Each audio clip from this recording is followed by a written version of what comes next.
So that's what the odds makers say. Bogert, who do you see between these two getting through? Who should advance to the final?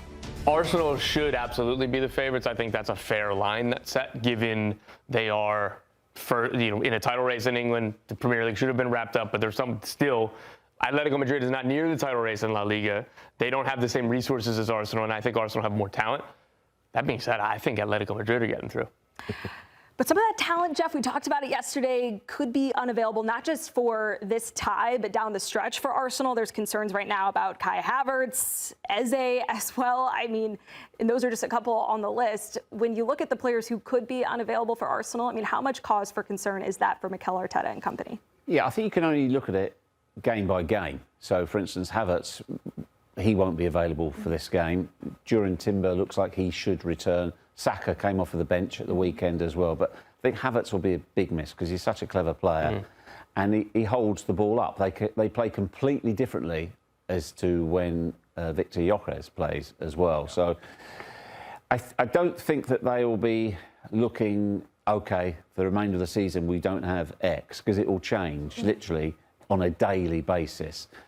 But Mikel Arteta's got to manage the games he's got coming up. So he's going to have to look at, OK, how much do I take a risk? You know, he will have to make... Now, we talk all the time, don't we, about, you know, prioritising trophies, which Atletico absolutely have done this season. But Mikel Arteta will have to think, OK, I could take a risk. Do I really need to take a risk in the first leg of this game when it could put him out for the Premier League running? Those are the big decisions he's got to make. Yeah, I do not envy those decisions, but those decisions and how well they're made will be the difference between trophies or no trophies for Mikel Arteta and Arsenal. Okay, let's do a little vibe meter fun, shall we? And we're going to start with Arsenal. All three of you will weigh in on where you think things are right now for Arsenal and their chances to make a UCL final. So, Jeff, how are you feeling? We've got this looking sharp, ugly, but working. Nervous now, just ugly, and it's over. Well, you know, I've said on a number of occasions right now, Premier League is, as Sir Alex Ferguson said, squeaky bum time. I actually misread that. I thought it said ugly butt working, which is probably the most. Just one T on that butt. Don't worry, everybody. I'm going here. I'm going nervous now. For me, it'd be ugly but working because, and this is again just Champions League. Yes. If this was everything, it'd probably be a little bit lower given the stumbling in the Premier League. But just in the Champions League, you avoided PSG and Bayern in the other semi. No, it wasn't pretty what they did last round, but they're looking at Atletico Madrid, where they're pretty heavy favorites to get to a Champions League final. What more could you want? This is chances to make the Champions League final. So you think it'll be ugly between them and Atletico? Well, what I'm saying is going into the tie right now, it would be more optimistic than pessimistic. Because if they were playing Bayern or PSG, it would not be the same. If they were playing Bayern or PSG, it would be just ugly or it's over. I'm with you, Jeff. I'm with nervous now. We talk about vibes. This is about vibes. Arsenal's vibes aren't there right now. Even their win in their last Premier League match wasn't very convincing. Wasn't a great performance. For me, Atletico Madrid coming into this tie, resting their players, focusing only on the Champions League, not having to push their guys in La Liga. Arsenal pushing for the Premier League title. For me, this is a tough situation for Arsenal. And I'll preface this by saying that I had Arsenal going to the final of the Champions League, losing to Atleti. I'm swapping that now. All right. I do believe that Atleti goes. Okay, well, that leads us to our Atletico Madrid vibe meter, and it sounds like you're pretty high on them. But just to make it official, let's pull it up and get your take. So do you say it's destiny calling, Cholo cooking, I see, se complica, last stand, or heartbreak again? I love it. I love the Spanish. You're crushing it. I am taking lessons right now. Así. I'm going to go with Cholo cooking because I think he's doing the right job with this team right now. We talk about... you just mentioned it. Focusing on trophies and catering your team to which trophy you are focusing on. He's doing a brilliant job of that right now. Yes, you look at La Liga results, they haven't been great. He's not playing. Julian Alvarez has not started a match in La Liga since mid-March. Or I forget the exact date, but around there. It's been a long time. He's clearly just focusing on this match, on this tie right now, because the other competitions don't matter to them anymore. What does se complica mean? It's complicated. Or it's getting complicated. No. Your son Jack knows Spanish. He's like fluent in Spanish. You would know that. Come on, right? My name Jack? I'm going here. I just think he's got the aura on him. And the way he's, as you say, the way he's rotated the team. He's clever. And I also think as well, and I look forward to listening to Phil in a moment, Atletico Madrid are capable of playing. They are capable of playing expansive football, and they've got game changers in their side. It's been a team that scores tons of goals this year. It's not your old Atleti where it's just defend. They're scoring tons of goals this year. I don't know if that's how it's going to be in these two games against Arsenal. I think we might see the grass pretty high at the Metropolitano. I think fans are looking at it as Cholo cooking just because this feels like a team of destiny. I wouldn't quite go. I don't think the fans are going to be that crazy, but I want to hear from Phil. You just recently interviewed Diego Simeone this morning, if I'm not mistaken. Listen, he doesn't give much away when you interview him at all. He really doesn't. He's one of the managers that really keeps his cards close to his chest. He's got this phrase that he always says. It's almost like a tick. It comes out in every single interview he does before a game. He says, we want to take the game to a place where we can hurt the opponent. And obviously he said that to me in the first answer. So immediately I said to him, okay, where is that place against Arsenal? How do you hurt Arsenal? And he smiles to me and he says, I'm going to tell my players tomorrow and let's see if we can do it. As if to say, I'm not going to tell you now, my friend.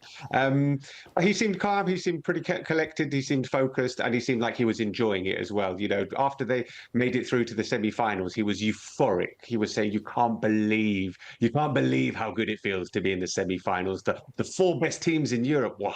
This is amazing. And he's still got that kind of vibe. I also spoke to Koke as well, and he was a little bit more specific, the Atletico Madrid captain, and he was saying set pieces. He referred to Arsenal as absolute monsters at set pieces. And he said, these kind of games are obviously often decided by tiny little details. So we have to be super switched on at set pieces because it could be a set piece that is the difference between making the final and going out. So, yeah, they seem both in pretty good spirits. And I think everybody is massively looking forward to seeing Atletico Madrid back in a Champions League semi-final 9 years later.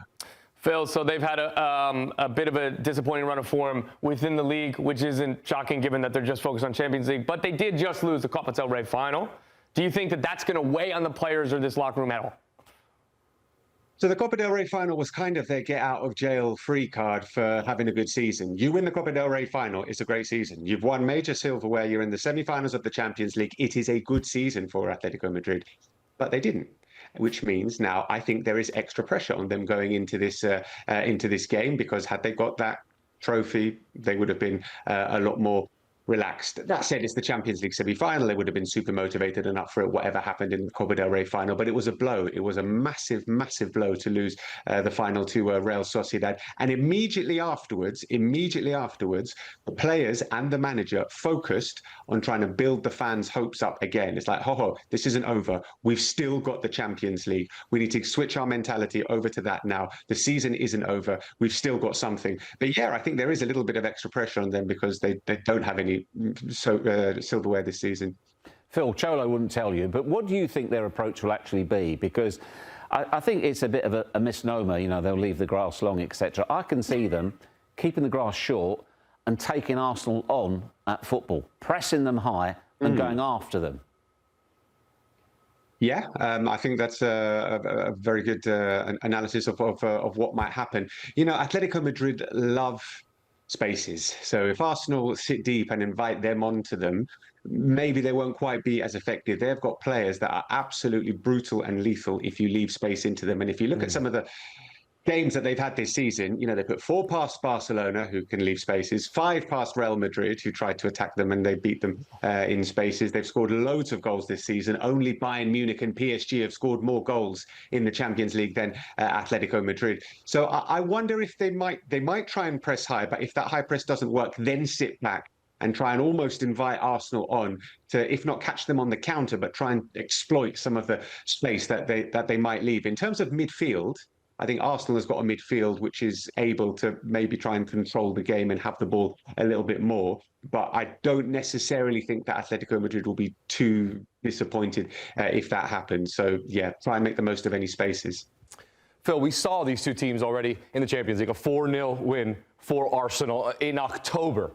Clearly, the teams have evolved. How have they evolved? Specifically, Atletico Madrid, that is a different team now than what they were when that 4-0 result. And Arsenal, maybe not the same defensive solidity, but still one of the top teams in Europe as well. How have they evolved? Yeah, I mean, Atletico Madrid have evolved, and I think we should mention the arrival of Ademola Lookman in the January transfer window, which has kind of been a bit of a low-key transfer.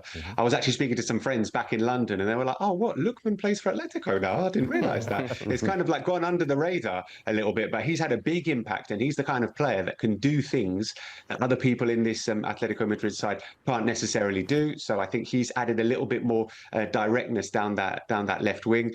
And you guys were mentioning this, and I think it's a really, really important point that since then, for the last 2 months or so, Atletico Madrid have focused and prioritized the cup competitions entirely. Julian Alvarez has started one of the last 12 games in La Liga. They have put La Liga to one side and said, listen, we're going to finish top 4. It might even be 5th place this season. That gets into the Champions League. And we are focusing 100% on the Champions League. So that is a very, very, very different approach to what Arsenal have had to do. And this weekend, Atletico Madrid are away to Valencia. They're not even going to play their B team. They're going to play their under-19s at Valencia, while Arsenal are going to have to struggle for every single point. So, I mean, that is, you guys mentioned it as well, that is a punto a favor, as they say in Spanish, a point in favour for Atletico Madrid potentially going through. Phil, that could actually be one of the deciding cards. Arsenal look now, they look absolutely cooked. Tired minds, tired bodies. Atleti coming into this with a real spring in their step, despite indifferent results, because they all understand why the results are indifferent. They've been saving themselves for that. So with that in mind, do you think that Diego Simeone will want to try, and obviously he's going to try and win the game, of course he is, but if anything, push home advantage in the first leg? Yeah, absolutely. They've been super strong at home. They've lost very, very few games this season at the Metropolitano. They've been really strong. As we said, they scored 4 against Barcelona in the Cup. They put 5 past Real Madrid in La Liga. They scored a few goals against Spurs in the opening 20 minutes of their game in the Champions League. Well, they have been really, they've come flying out of the blocks in front of their home fans. This being a semi-final, I'm not sure if they're going to be quite so furious from the start, but the Metropolitano is an unbelievable stadium. I think it's the noisiest stadium in Spain. Actually, there's 70,000 capacity. There'll be a decent chunk of travelling Arsenal fans, but it's going to be ridiculously raucous tomorrow night, and they will try and ride the crest of that wave. So yeah, 100% home advantage has to count for Atleti. Thanks for watching this video from Morning Footy. For all news and insights regarding leagues around the world like EFL, Serie A, and all UEFA competitions, both men's and women's, don't forget to sign up for Paramount+.